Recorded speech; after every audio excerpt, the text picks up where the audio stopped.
Hello and welcome again to the Writer Review. This is Eric Curot Writer, and this week we're going to be taking a look back at the 2005 movie titled Good Night and Good Luck. Now, Good Night and Good Luck is a political drama that was directed by George Clooney. It runs for 93 minutes long, and the script was done by George Clooney and Grant Heslov. The soundtrack was by Diane Reeves, featuring an eclectic sound of jazz music, which seemed apropos for this time period movie. The cinematography was by Robert Elswit, and the editing was done by Stephen Mirioni. And the stars of this movie are David Strathairn as Edward Morrow, George Clooney as executive producer Fred Friendly, Robert Downey Jr. as CBS correspondent Joseph Wershba, Patricia Clarkson as Shirley Wershba, Frank Langella as CBS executive director William Paley, Jeff Daniels as NBC boss, Sig Mickelson, Ray Wise as Don Hallenbach, who is a CBS journalist who was accused of being a pinko, and also featuring some archive footage from Joseph McCarthy. So Good Night and Good Luck to me was an uplifting confrontation between longtime news journalist Edward Morrow and the infamous Wisconsin junior Senator Joseph McCarthy, who at one time accused Mr. Morrow of being a communist in 1950s America. So with the wars being over in Korea, the start of the Cold War was starting to take place, and I think in this movie Edward Morrow was trying to make a statement clear that Senator Joseph McCarthy was nothing more than just a communist bashing, fear-mongering prick. That's kind of like putting it in a nutshell. The script was definitely penned by George Clooney, which is apropos since Clooney was a journalism student in university, and it was co-written by Grant Heslov. The movie provides a plethora of archives that would make this movie almost documentary-like rather than a typical political drama. In addition to that, Clooney also directed and performed here as well. The movie begins with Morrow, played by David Strathairn, being honored at a dinner ceremony, which then quickly shifts gears to a heated battle between Senator McCarthy.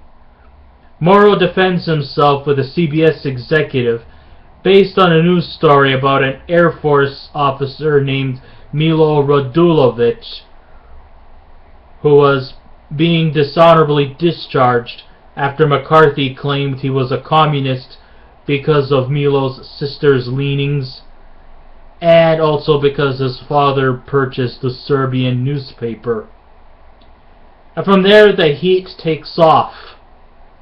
Such other conspiracies that took place there included the accusation of somebody named Anne-Marie Moss, I believe her name was. She was accused of being a communist because her name actually just appeared on the list. So they thought it was her. So she was also like blacklisted as a communist. There are other low-worthy subplots that involves the marriage of two CBS employees, played by Robert Downey Jr. and Academy Award-winning actress Patricia Clarkson, and a news anchorman on the brink of suicide because he was accused of being a pinko. That was the character Don Hallenbach, played by Ray Wise, who eventually committed suicide from being asphyxiated to carbon monoxide poisoning when he decided to just go into his house, turn the stove on all the way at full blast, and practically inhaled the deadly fumes which led to his suicide. There is no doubt that George Clooney is definitely one of the best performers in the world today. He has truly simply come a long way from his 80s sitcom The Facts of Life to the hospital drama ER, and then finally to the big screen. Edward R. Murrow was definitely an iconic journalist in his time, and he became a public figure back in World War II when he was doing broadcasts in London during the air raids. The movie itself is gripping, and it's definitely an upbeat political drama that truly leaves no stone unturned. And sure, we may never look into Mr. Murrow's personal life, but the black and white images have that certain nostalgic look of what and how the news was covered in the 50s. You get to get a first-hand glance of what it was like being in the newsroom back in the 50s when television was still pretty much in its infancy, and the purpose it serves was still relatively fresh and kind of a new perspective. And this movie definitely does sort of like give the epic clash between Mr. Murrow as it goes face to face with Joseph McCarthy, and I really appreciated it that instead of just bringing another actor to play the role of Joseph McCarthy, George Clooney cleverly decided to just take the real Joseph McCarthy, almost as though as if he was resurrected from the dead to make an appearance in this movie. He just took archive footage from the files of Joe McCarthy and just brought him into the script. I mean, I know there probably could have been actors out there who could have played the role of Senator McCarthy. One that comes to mind would have been Kevin Spacey. I think he would have been a great Senator McCarthy. But instead of just bringing in another actor, I thought it was quite clever for Mr. Clooney to just use McCarthy as a character in the movie. It was also pretty cool that some other archived characters that made an appearance in the movie included an interview with legendary pianist impresario Liberace and Roy Khan. And I thought that also worked out quite effectively. I especially loved it when Strathairn's Murrow was interviewing Liberace. It was almost as though as if Liberace came back to life. I mean, seeing an actor interviewing an archive character was definitely pure genius. And I give hats off to George Clooney for making that all seem possible. And let's see. I was expecting something a little more satirical, almost to the point of it being a farce. I mean, sure, there were a lot of witty one-liners and a lot of dry, sardonic humor between the characters, but the interactions between the characters almost does feel like I'm reliving the 50s. Now, a lot of people, of course, the younger age demographics would probably be cheesed off because of the black and white imagery. Well, you know what? Get a life. Because in the 50s, that's what it was.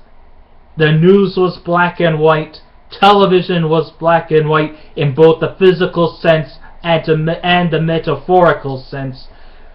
So, by making this movie into a black and white picture instead of a colored picture makes this movie purely enthralling and quite authentic. So I was kind of actually expecting this to be a farce, but boy was I wrong. This movie was serious in delivery, and everything looked and felt as if I was hopping back in a time machine to the 1950s, seeing an old 50s movie. The stories and coverage being shown felt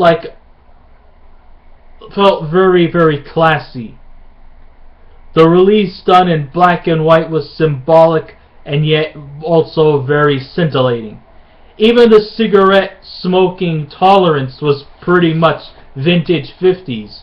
I know by today's standards it's kind of disturbing to see a cigarette commercial promoting cigarettes and to seeing people in the studios actually smoking surreptitiously really adds the authenticity. By today's standards, of course, smoking is not prohibited in any TV studio. In fact, if you want to go out for a smoke, go outside. But back in the 50s, it was tolerated. And sure, if I was to live in the 50s and I was to take a visit to the studio, I probably wouldn't be able to stand the inhalation of cigarette smoking. But here, it was tolerated, it was legal. In fact, with these commercials in the 50s, it was tolerated. It was like a trend. I mean, the first anti-cigarette smoking came about in 1971, which was by the time, when people started, saying that smoking is not a good thing and that it causes cancer. And of course, as time goes on, more and more people are smoking less and less these days. And before you know it, one of these days, cigarettes will become obsolete. And then we're going to target the next deadly thing, the dreaded French fry. But that's just in our future. If I was to actually pinpoint a weakness to Good Night and Good Luck, it would have to be that it was way too short and there was a lot of coverage that was still underdeveloped.